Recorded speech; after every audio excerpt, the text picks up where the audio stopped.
Kilusang Mayo 1, KMU, is an independent labor center promoting genuine militant and patriotic trade unionism. Background: KMU was established on May 1, 1980 during the last year of dark days of martial law under the Marcos dictatorship. KMU aims to protect and promote the workers' right to employment, a decent wage, human working condition, and their rights to form unions, bargain collectively and to strike, defend the workers' movement from yellow unionism and its reformist, economist, and collaborationist tendencies, and heighten the political awareness and class consciousness of the workers through massive education, organizing, and mobilization in and out of the workplace. KMU present membership is widely spread across the industrial, service, and agricultural workers. Leadership: the KMU has been chaired by Felix Berto Olalia, Rolando Olalia, and Crispin Beltran, now regarded as hero in the Philippine struggle against tyranny. Its current chairperson is Elmer Bong Labo. Jerome Adonis as the Secretary General.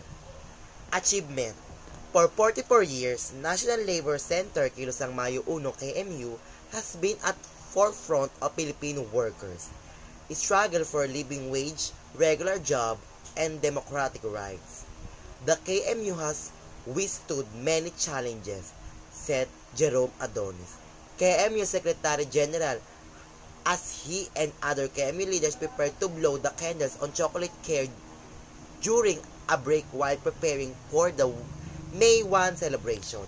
The Labor Center proudly looks back at its engagement with employers, Confederation, the Department of Labor and Employment, and at least 6 previous administrations for Marcos to Aquino, all of the which had included the KMU and its leader in its orders of battle for one reason or another.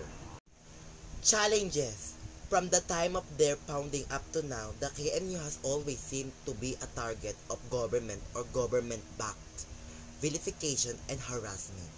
In a crackdown on trade unionism, Marcos has caused the imprisonment of KMU leaders while promoting the government back the Union Center of the Philippines in the 70s and 80s. The KMU and various supportive labor groups responded with demonstration, coordinated strike, and other concerted mass action, culminating in their participation in the first EDSA People Power that outside Marcos. Federation of Free Workers, FFW. FFW is an independent non-governmental organization founded by dedicated labor leaders in 1950 and is the first labor federation that draws its inspiration from the principles of Christianity. It is registered under the Department of Labor and Employment, DOLE, and is affiliated with International Labor Organization, ILO, with the mission to help workers from different sectors of society unite in a trade union to realize decent work through FFW Christian Social Democratic Program.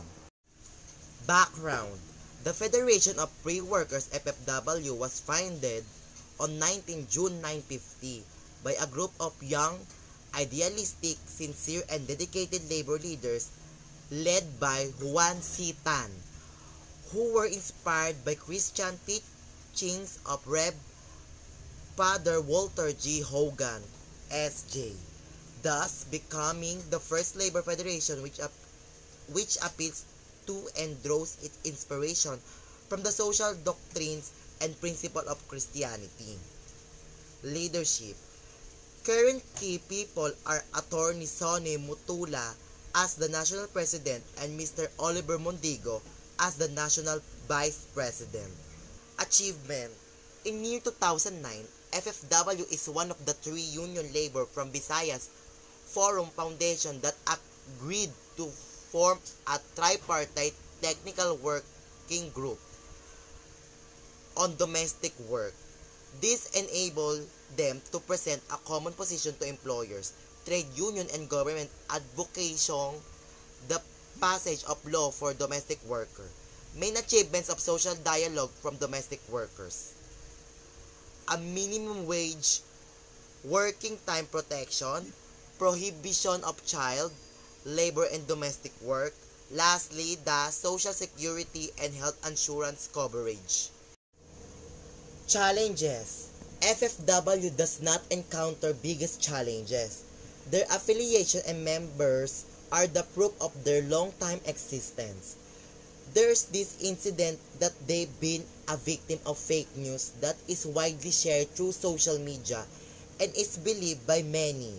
It is with the last 2016 presidential election, wherein initial news are spread that FFW will be supporting Bongbong Marcos, but it's later announced that they did not endorse Mr. Marcos.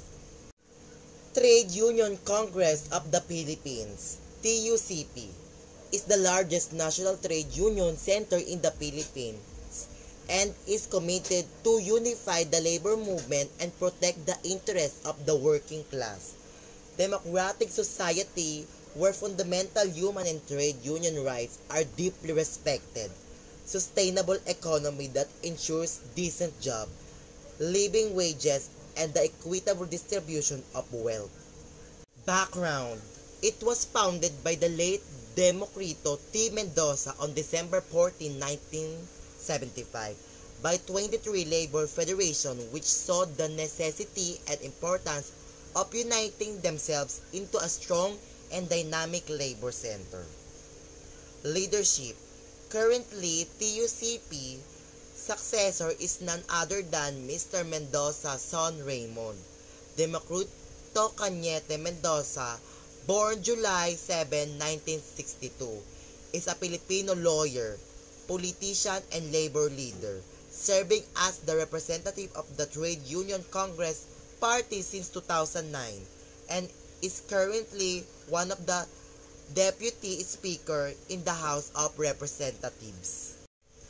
Achievement. Through the years, TUCP has been and is still at the forefront of the campaign to ending illegal contractualization, strengthening the security of tenure of workers, and promoting the freedom of association and collective bargaining in the country with 480,000 members. It is the biggest confederation of labor federation in the Philippines, both in membership and in number of collective bargaining agreement. Challenges. A rift between union or its allied organization can be one of the challenges a union can have. TUCP were on rift with KMU. Some discussion can lead to heated argument that can lead to never-ending innuendo.